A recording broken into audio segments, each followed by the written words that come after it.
લોકસભા બેઠકના મત ગણતરીનો આજે વહેલી સવારથી જ પ્રારંભ થયો હતો. રાજકોટ લોકસભા બેઠકના ઉમેદવારોનું ભાવિ ઈવીએમમાં કેદ થયું, જેની આજરોજ કણકોટ એન્જિનિયરિંગ કોલેજ રાજકોટ ખાતે વહેલી સવારથી મત ગણતરીની શરૂઆત થઈ હતી, જેમાં 1000થી વધુ સરકારી કર્મચારીઓ આ મત ગણતરી કાર્યક્રમ પાર પાડવામાં આવ્યા હતા.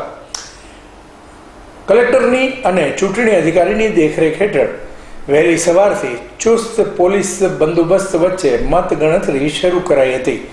રાજકોટ લોકસભા બેઠકમાંથી સૌથી પહેલા રાજકોટ દક્ષિણ અને સૌથી છેલ્લે રાજકોટ ગ્રામ્યનું પરિણામ જાહેર થશે. એન્જિનિયરિંગ કોલેજ ખાતે વહેલી સવારે 8 વાગ્યાથી મત ગણતરીનો કાર્યક્રમ શરૂ કરવામાં આવ્યો હતો, જેમાં બપોર સુધીમાં ભાજપના ઉમેદવાર પરસોત્તમ રૂપાલા મોટી લીડ સાથે પોતાની જીત નિશ્ચિત કરી હતી.